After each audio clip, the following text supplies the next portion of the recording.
Yeremia bab 10. Dengarlah firman yang disampaikan Tuhan kepadamu, wahai keturunan kaum Israel. Beginilah firman Tuhan: Jangan belajar cara hidup bangsa-bangsa lain. Jangan kecut hati melihat tanda-tanda di langit, biarpun bangsa-bangsa itu kecut hati melihatnya. Sesungguhnya kebiasaan bangsa-bangsa itu kesia-siaan sahaja. Sebatang pokok dari hutan ditebang orang, lalu tangan seorang tukang mengerjakannya dengan kapak. Orang menghiasnya dengan perak dan emas, lalu memperkuatnya dengan paku dan palu supaya tidak goyang. Berhala itu sama seperti orang-orangan di kebun mentimun yang tidak dapat berbicara. Harus ada orang yang mengusungnya karena ia tidak dapat melangkah. Jangan takut kepadanya, karena ia tidak dapat berbuat jahat dan juga tidak dapat berbuat baik. Tidak ada yang seperti Engkau, ya Tuhan. Engkau maha besar dan namamu besar oleh keperkasaan. Siapakah yang tidak takut kepadamu, ya Raja bangsa-bangsa? Sungguh, sikap itulah yang layak ditujukan kepadamu.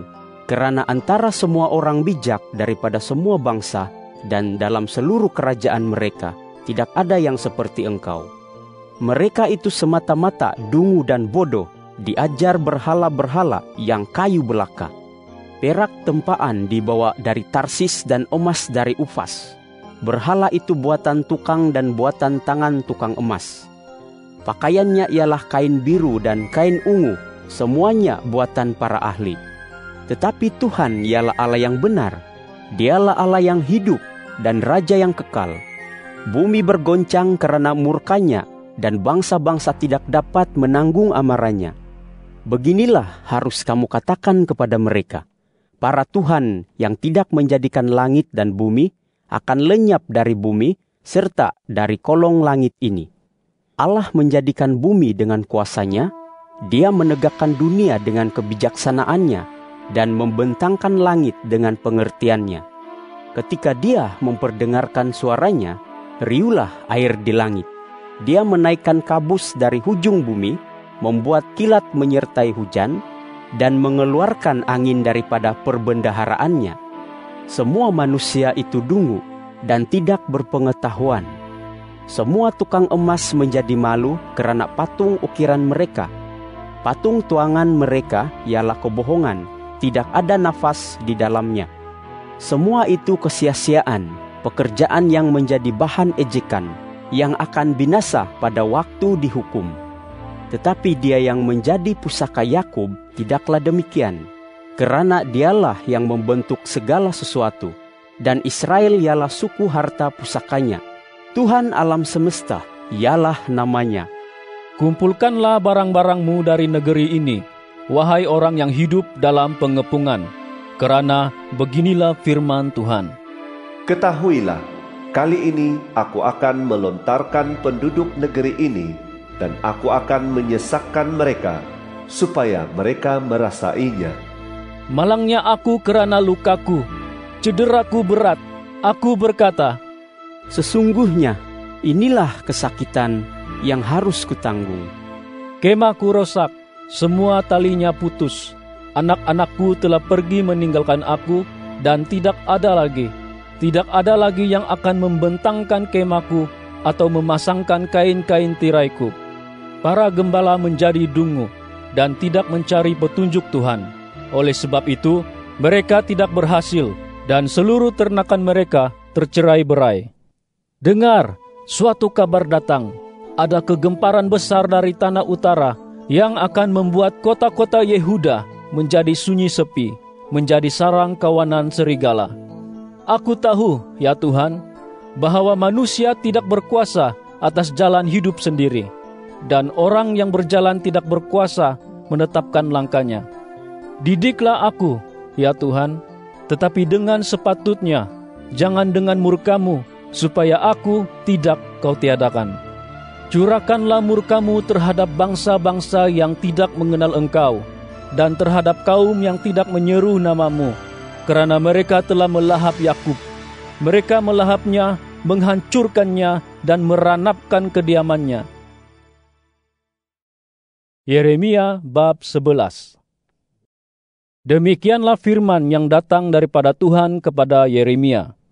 Dengarlah kata-kata dalam perjanjian ini dan sampaikannya kepada orang Yehuda serta kepada penduduk Yerusalem. Katakan kepada mereka, beginilah firman Tuhan, Allah Israel. Terkutuklah orang yang tidak mahu mendengar kata-kata dalam perjanjian ini, yang telah kuperintahkan kepada nenek moyangmu pada waktu aku membawa mereka keluar dari tanah Mesir, negeri bak relau peleburan besi. Firmanku, patuhilah aku dan bertindaklah menurut segala sesuatu yang kuperintahkan kepadamu, maka kamu akan menjadi umatku dan aku akan menjadi Allahmu. Dengan begitu, aku akan menepati sumpah yang telah kuberikan kepada nenek moyangmu untuk mengurniakan sebuah negeri yang berlimpah-limpah susu dan madu kepada mereka, sebagaimana nyata pada hari ini. Lalu aku menjawab, Amin, ya Tuhan. Firman Tuhan kepadaku, serukanlah semua kata ini di kota-kota Yehuda dan di jalan-jalan Yerusalem. Katakan, dengarlah kata-kata dalam perjanjian ini dan lakukannya. Aku sungguh-sungguh mengingatkan nenek moyangmu pada waktu aku membawa mereka keluar dari tanah Mesir. Sampai hari ini pun, aku terus-menerus mengingatkan mereka demikian, patuhilah aku. Tetapi mereka tidak mahu mendengar dan tidak mahu memasang telinga. Sebaliknya, setiap orang mengikuti kedegilan hatinya yang jahat. Oleh sebab itu, aku mendatangi mereka segala kata perjanjian ini, yang telah kuperintahkan untuk dilakukan, tetapi tidak dilakukan mereka. Tuhan berfirman kepadaku, ada suatu persekongkolan antara orang Yehuda dan penduduk Yerusalem. Mereka telah berpaling kepada kesalahan nenek moyang mereka yang tidak mahu mendengar firman-Ku. Mereka mengikuti tuhan lain untuk beribadat kepada tuhan-tuhan itu. Keturunan kaum Israel dan keturunan kaum Yehuda telah mengingkari perjanjian-Ku yang telah kuikat dengan nenek moyang mereka. Oleh sebab itu, beginilah firman Tuhan. Ketahuilah, aku akan mendatangkan atas mereka malapetaka yang tidak dapat dielakkan oleh mereka. Mereka akan berseru kepadaku, tetapi aku tidak akan mendengar mereka. Kota-kota Yehuda dan penduduk Yerusalem akan pergi dan berseru kepada tuhan-tuhan yang disembah mereka dengan membakar dupa. Tetapi semua itu sama sekali tidak dapat menyelamatkan mereka pada masa kesusahan mereka. Sebanyak jumlah kotamu, demikianlah banyaknya Tuhanmu, wahai Yehuda. Sebanyak jalan di Yerusalem, demikianlah banyaknya mazbah yang kamu dirikan bagi berhala kehinaan itu, yaitu mazbah dupa bagi Baal. Mengenai engkau, jangan berdoa bagi bangsa ini. Jangan panjatkan permohonan atau doa bagi mereka, kerana aku tidak mahu mendengar pada waktu mereka berseru kepadaku dalam kesusahan mereka. Apakah urusan dia yang kukasihi di dalam baitku, sedangkan dia mengerjakan muslihat dengan ramai orang dan daging yang suci sudah hilang daripadanya? Apabila engkau berbuat jahat, barulah engkau bersukaria. Tuhan pernah memberimu nama, pokok zaitun rimbun yang elok rupa buahnya. Tetapi dengan bunyi keriuhan yang besar, dia akan menyalakannya dengan api, dan ranting-rantingnya pun akan patah. Tuhan alam semesta yang menanam engkau telah menentukan malapetaka terhadapmu kerana kejahatan yang dilakukan keturunan kaum Israel dan keturunan kaum Yehuda. Mereka membangkitkan murkaku dengan membakar dupa kepada Baal. Tuhan telah memberitahukan hal itu kepadaku, sehingga aku mengetahuinya. Pada waktu itu, engkau ya Allah menunjukkan perbuatan mereka kepadaku. Tetapi aku ini seperti anak domba jinak yang dibawa untuk disembelih. Aku tidak tahu bahwa mereka membuat rancangan untuk menentang aku. Kata mereka, "Mari kita musnahkan pokok itu dengan buahnya. Mari kita lenyapkan dia dari negeri orang yang hidup, supaya namanya tidak diingat lagi." Ya Tuhan alam semesta, yang menghakimi dengan benar, yang menguji batin dan hati, biarlah kulihat pembalasan-Mu terhadap mereka, kerana kepadamu-lah kunyatakan perkaraku. Oleh sebab itu, beginilah firman Tuhan tentang orang Anatot yang mengancam nyawamu dengan berkata, "Jangan bernubuat atas nama Tuhan, supaya jangan engkau mati oleh tangan kami." Sebab itu, beginilah firman Tuhan alam semesta, "Sesungguhnya aku akan menghukum mereka.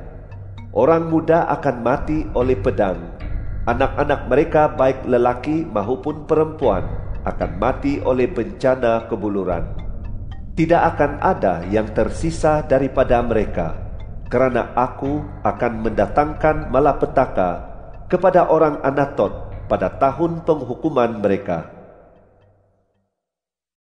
Yeremia bab 12. Engkaulah yang benar, ya Tuhan, apabila aku berbantah dengan Engkau. Namun demikian, aku ingin berbicara dengan Engkau tentang keadilan. Mengapakah hidup orang fasik beruntung? Mengapakah semua orang yang berbuat hianat tenang sahaja? Engkau menanam mereka, dan mereka pun berakar. Mereka tumbuh, bahkan menghasilkan buah. Engkau dekat di mulut mereka, tetapi jauh daripada batin mereka. Engkau mengenal aku, ya Tuhan.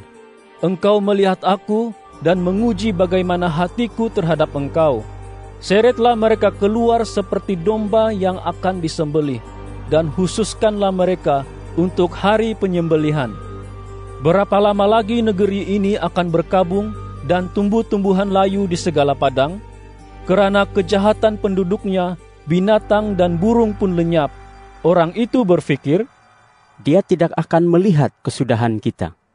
Jika dalam perlumbaan lari dengan pejalan kaki sahaja engkau sudah kelelahan, bagaimanakah engkau dapat bertanding melawan kuda? Jika engkau mengharapkan negeri yang damai, apa yang akan kau lakukan di semak belukar sungai Yordan? Malah para saudaramu dan kaum keluargamu sendiri, mereka mengkhianati engkau. Mereka berseru kuat-kuat di belakangmu. Jangan percayai mereka, sekalipun mereka berbicara manis kepadamu. Aku telah membengkalaikan baitku dan telah membuang harta pusakaku. Aku telah menyerahkan buah hatiku ke dalam tangan musuhnya. Harta pusakaku telah menjadi seperti singa di hutan bagiku. Diperdengarkannya ngaumannya menentang aku. Sebab itu aku membencinya. Masakan harta pusakaku menjadi seperti helang borek bagiku? Masakan burung pemansa mengerumuninya? Pergilah, kumpulkanlah segala binatang liar, dan bawalah semua itu untuk melahapnya. Ramai gembala merosakkan kebun anggurku. Mereka menginjak-injak tanahku dan membuat tanahku yang indah menjadi tanah tandus yang sunyi sepi. Mereka telah menjadikannya sunyi, sunyi sepi dan berkabung di hadapanku. Seluruh negeri sunyi, kerana tidak ada orang yang ambil peduli. Para pembinasa datang ke atas semua bukit gondol di gurun, kerana pedang Tuhan melahap hujung negeri yang satu sampai ke hujung yang lain. Tidak ada damai bagi semua manusia. Mereka menabur gandum, tetapi menuai semak duri. Mereka bersusah payah tanpa mendapat faedah. Berasa malulah kerana hasil tanahmu, kerana murka Tuhan yang menyala-nyala. beginilah firman Tuhan. Mengenai semua tetanggaku yang jahat, yang mengusik harta pusaka yang telah kukurniakan kepada umatku Israel, sesungguhnya aku akan mencabut mereka dari tanah mereka, dan aku akan mencabut keturunan kaum Yehuda dari tengah-tengah mereka. Tetapi nanti, setelah aku mencabut mereka, aku akan kembali mengasihani mereka. Aku akan mengembalikan mereka kepada harta pusaka masing-masing dan ke negeri masing-masing. Nanti, jika mereka sungguh-sungguh belajar cara hidup umatku sehingga bersumpah demi namaku, demi Tuhan yang hidup, sebagaimana dahulu mereka mengajar umatku untuk bersumpah demi Baal, maka mereka akan dibangunkan di tengah-tengah umatku. Tetapi jika mereka tidak mahu mendengar, maka aku akan sungguh-sungguh mencabut bangsa yang demikian dan membinasakannya. Demikianlah firman Tuhan. Yeremia bab 13. Beginilah firman Tuhan kepadaku. Pergilah, belilah ikat pinggang daripada kain linen, kenakannya pada pinggangmu, tetapi jangan sampai terkena air. Maka aku pun membeli ikat pinggang selaras dengan firman Tuhan, lalu mengenakannya pada pinggangku. Kemudian untuk kali kedua, datanglah firman Tuhan kepadaku demikian. Ambillah ikat pinggang yang telah kau beli, yang ada pada pinggangmu itu. Segeralah pergi ke sungai Efrat, dan sembunyikanlah ikat pinggang itu di sana, di celah-celah bukit batu. Maka pergilah aku menyembunyikan ikat pinggang itu di tepi sungai Efrat, seperti yang diperintahkan Tuhan kepadaku.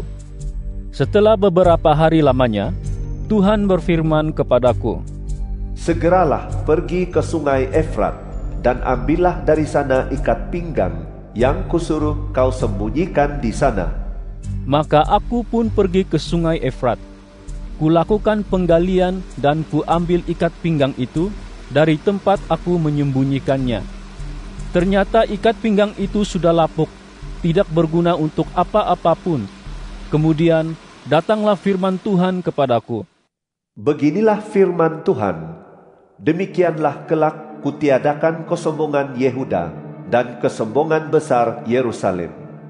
Bangsa yang durjana ini, yang enggan mendengar firman-Ku, yang menuruti kedegilan hati dan mengikuti tuhan-tuhan lain untuk beribadat serta sujud menyembah tuhan-tuhan itu, akan menjadi seperti ikat pinggang ini yang tidak berguna untuk apa-apapun, seperti ikat pinggang yang melekat pada pinggang seseorang.